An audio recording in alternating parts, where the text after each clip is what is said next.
اس عبادت کے لیے، روزے کے لیے رمضان کا مہینہ کیوں منتخب کیا گیا بالآخر؟ پہلے تو وہ ہر مہینے کے 3 دن تھے، بالآخر مستقل تا قیام قیامت اور رمضان کا مہینہ ہے۔ اس کی علت کیا ہے؟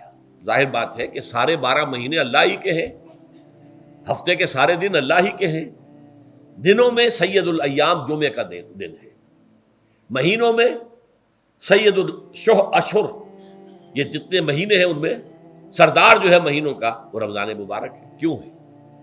اب آپ پڑھیے تیسری آیت، شہر رمضان الذی انزل فیہ القرآن، رمضان کا مہینہ وہ ہے جس میں قرآن نازل کیا گیا۔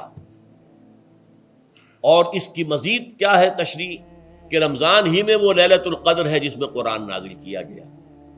اب یہاں 2 چیزیں علیحدہ علیحدہ سمجھ لیجیے۔ ہمیں معلوم ہے کہ قرآن حضور پر نازل ہوا 22 برس میں، بہرحال اس ضمن میں رمضان کا چناؤ جو ہوا ہے تو یہ ترجیح بلا مرجح نہیں ہے، ایسے ہی نہیں ہے کہ یوں ہی اس کو ترجیح دے دی گئی، اس کی حکمت ہے، غایت ہے، علت ہے، اس کا سبب ہے۔ رمضان کا مہینہ وہ ہے جس میں قرآن نازل کیا گیا، اسی میں وہ لیلۃ القدر ہے جس میں قرآن نازل کیا گیا، اگرچہ ہم جانتے ہیں کہ حضور پر قرآن نازل ہوا ہے 22 برس میں، 610 عیسوی سے 632 تک۔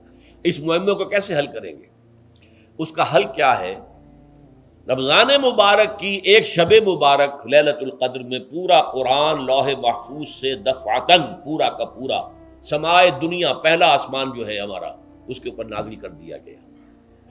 اس کے لیے لفظ ہے انزلہ، انزلہ ینزل انزالن کے معنی ہے دفعتاً کسی چیز کو اتار دینا، اور نزلہ ینزل تنزیلا کے معنی ہے رفتہ رفتہ درجہ درجہ درجہ درجہ درجہ اتار دینا۔ اعلام، عالم یعلم اعلاما، کسی شے کو خبردار کر دینا، بتا دینا، بس ہم نے بتا دیا، تم جانو، تمہارا کام۔ تعلیم یہ ہے اس کو درجہ بدرجہ سمجھانا، اس کے دماغ میں اتارنا، دیکھنا کہ اتنی بات سمجھ گیا تو اگلی بات سمجھانا، یہ سمجھ میں آ گئی تو اگلی بات، تعلیم اس کو کہتے ہیں۔ تو انزال دفعتاً اتار دینا، تنزیل رفتہ رفتہ تدریجاً تھوڑا تھوڑا کر کے اتارنا۔ تو حضور پر تنزیل ہوئی ہے، فَإِنَّهُ نَزَّلَهُ عَلَىٰ قَلْبِكَ، جبرائیل نے اس قرآن کو تھوڑا تھوڑا تھوڑا تھوڑا کر کے نزلناہ تنزیلا، رتلناہ ترتیلا، ہم نے تھوڑا تھوڑا کر کے اتارا۔ لیکن لیلۃ القدر میں جو ماہ رمضان مبارک کی شب ہے، آخری عشرے کی، اس میں پورا قرآن اتار دیا گیا تھا لوح محفوظ سے سمائے دنیا تک۔ شہر رمضان الذی انزل فیہ القرآن ھدی للناس وبینات من الہدی والفرقان، یہ قرآن کیا ہے، کیا بنا کر نازل کیا گیا؟ یہ حال ہے، یہ لوگوں کے لیے، پوری نوع انسانی کے لیے ہدایت ہے، اور یہ ہدایت بینات کی شکل میں آئی، واضح تعلیمات جن میں کوئی شک و شبے کی گنجائش نہیں، از خود روشن۔ بینہ اسے کہتے ہیں وہ شے جو از خود روشن ہو، جس کو ہم کہتے ہیں کہ آفتاب آمد، دلیل آفتاب، جب سورج طلوع ہو گیا تو اپنے وجود پر وہ خود دلیل ہے، اسے کسی اور دلیل سے ثابت کرنے کی ضرورت نہیں ہے، از خود واضح۔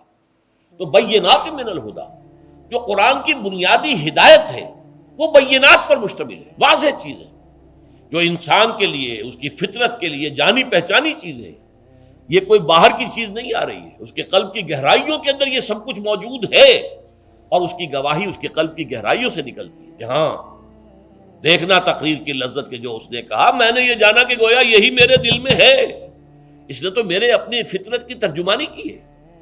والفرقان، بینات من الہدی والفرقان، یہ بینات کا اطلاق فرقان پر بھی ہو رہا ہے، حق و باطل کے اندر فرق کر دینے والی شے۔ بین صورت میں یہ حق ہے، یہ باطل ہے، یہ جائز ہے، یہ ناجائز ہے، یہ غلط ہے، یہ صحیح ہے۔ یہ ہے قرآن مجید کی عظمت کا بیان۔ ویسے تو عظمت قرآن مجید کے اندر بہت سے مقامات پر آئی ہے اور بڑے ہی پرشکو انداز میں بھی آئی ہے، لیکن یہ اس وقت موقع نہیں ہے اس میں جانے کا۔